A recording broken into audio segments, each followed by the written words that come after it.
आत्ताची साधी गोष्ट सांगतो, हा माझा संपूर्ण दौरा, या संपूर्ण दौऱ्यामध्ये जरांगे पाटलांचा काही संबंध नव्हता,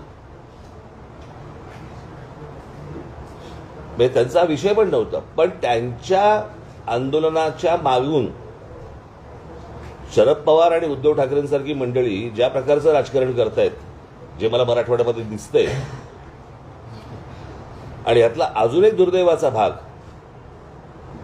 की या मराठवाड्यामधले काही पत्रकार या सगळ्या गोष्टींसाठी म्हणून इन्व्हॉल्व्ह झालेले आहेत. म्हणजे मला त्यांची नावंही माहिती आहेत, मला कळलं का, ती योग्य ठिकाणी जातीलही, त्याच्या इन्क्वायऱ्या सुरू पण होतील. म्हणजे कोणाला पेवर ब्लॉकचे कॉन्ट्रॅक्ट्स मिळाले आहेत, कोणाला MIDC मध्ये जागा मिळाल्या आहेत, कोणाला किती पैसे मिळाले आणि त्याच्यातनं कशा गाड्या घेतल्या गेल्या आहेत, कळलं का. अशा सगळ्या गोष्टी माझ्या कानावरती आलेल्या आहेत. म्हणजे मी ज्या वेळेला ह्याला होतो, धाराशिवला होतो, त्यावेळेला धाराशिवला मला काही लोक भेटायला तिकडे बाहेर सगळे आले होते. त्या लोकांना भडकवण्याचं काम काही पत्रकार तिकडे करत होते.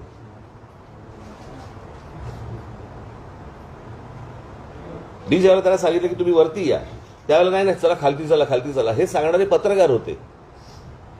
आणि मग त्याच्यातले कोण जण माझ्याबरोबर येणार आणि माझ्याबरोबर बोलणार, आणि मग नाही मग तिकडे मग पत्रकार आमच्या चॅनलचे तिथे माईक पाहिजेत वगैरे, हे इथपर्यंत सगळं प्रकरण झालं.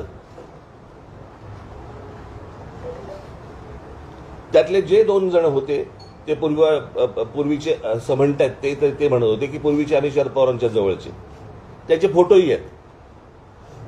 आता पूर्वीचे तुतारी बरोबर पूर्वीचे फोटो कसे असतात हे मला कळलेलं नाही.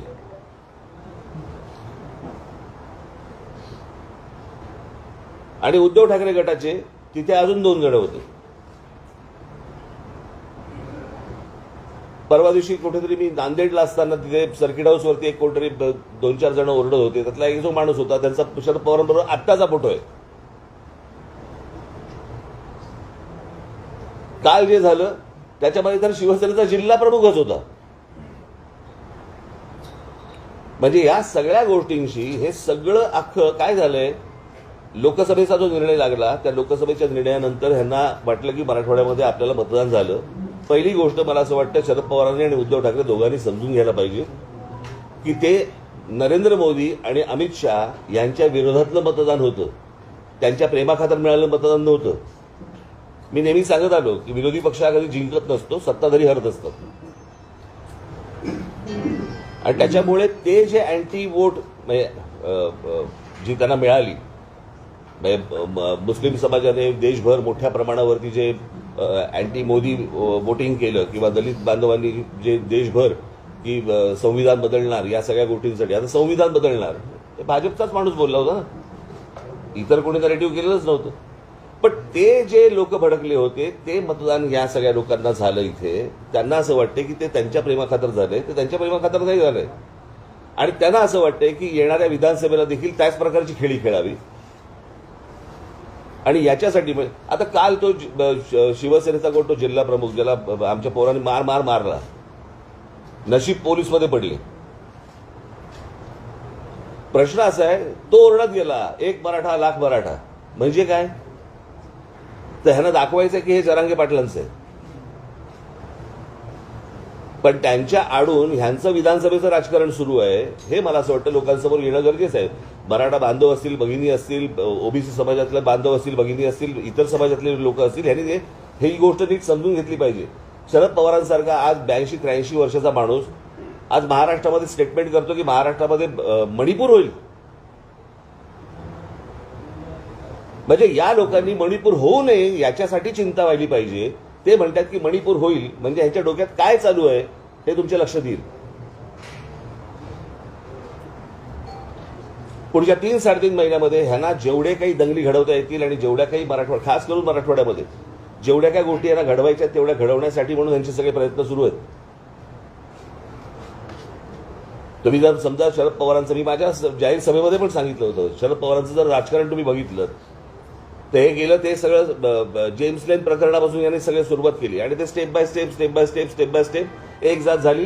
कसं होतं, जातीबद्दल प्रेम हे वर्षानुवर्ष आहे, फक्त काय महाराष्ट्रात नाही देशात आहे. स्वतःच्या जातीबद्दल प्रेम असणं. पण दुसऱ्याच्या जातीबद्दल द्वेष निर्माण करणं हे पवारांनी जेव्हा राष्ट्रवादी निर्माण केली त्याच्यानंतर हे सगळं सुरू झालं.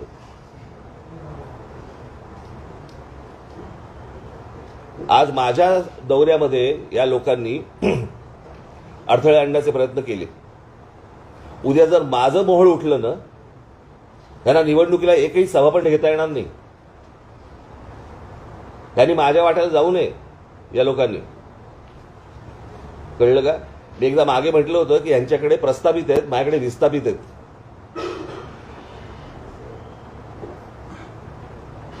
यांनी माझ्या नादी लागू नये या सगळ्या गोष्टींसाठी. तुम्हाला तुमचं राजकारण करायचंय, समाजामध्ये तेढ निर्माण करून विष कालवून ह्यांना कुठचं राजकारण करायचंय?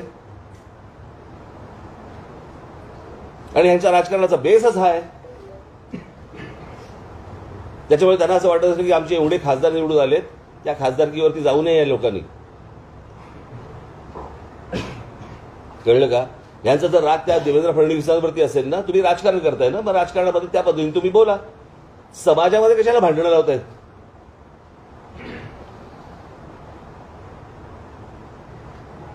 बरं, विषय आरक्षणाचा आहे ना. मला अजूनही आठवते 2003 पहिल्यांदा मराठा समाजाचा मोर्चा, त्यावेळेला ते जे नंतर जे आले ना मोर्चे, ते नंतरचे वेगळे. पण मराठा समाजाला आरक्षण मिळालं पाहिजे याचा पहिला मोर्चा त्यावेळेला इथे आला होता, मुंबईमध्ये आला होता. मला आजही आठवतो, त्याचा फोटो पण तुम्हाला कदाचित माझ्याकडे असेल तो फोटो. व्यासपीठावरती तिथे जिथे मोर्चा अडवला गेला तिथे भाजपचे लोक होते, राष्ट्रवादीचे लोक होते, काँग्रेसचे लोक होते, शिवसेनेचे लोक होते आणि बाकी इतर काही लोक होते. सगळ्यांनी एकमुखांनी तिथे सगळ्यांनी सांगितलं की मराठा समाजाला आरक्षण मिळालं पाहिजे. बरोबर? कोणी अडवलं मग पुढे? अडवलं कोणी पुढे? जर तुमचं सगळ्यांचं एकमत आहे तर तुम्हाला थांबवलंय कोणी? मग अजूनपर्यंत गेली अनेक 15-20 वर्ष होत का नाहीये हे?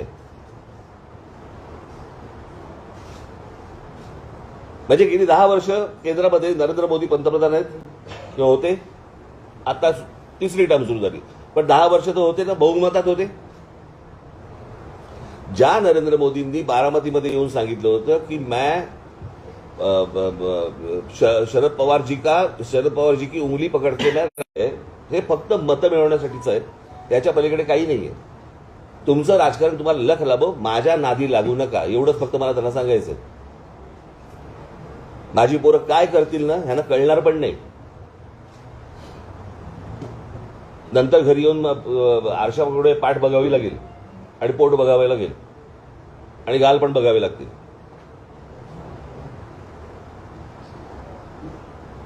अत्यंत चिखल करून ठेवला या सगळ्या अख्ख्या राजकारणाचा या लोकांनी.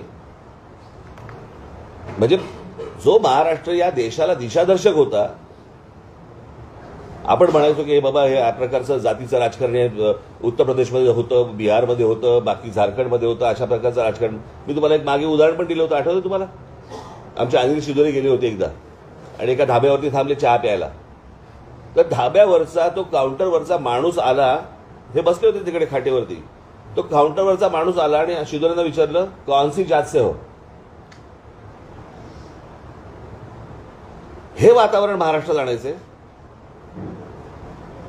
त्या दिवशी मी मोबाईलवरती बघत होतो, कुठेतरी मला क्लिप पाठवली, लहान लहान मुली बोलत होत्या की आम्ही ओबीसी समाजातल्या आणि आमच्या मराठा समाजातल्या आमच्या मैत्रिणी होत्या, पण आता हे सगळ्या वातावरणामुळे त्या दूर झाल्या, आम्ही पण दूर झालो. इथपर्यंत आणलं, खालपर्यंत घाण राजकारण का? तुम्हाला सत्य द्यायचंय म्हणून, मतं पाहिजेत म्हणून?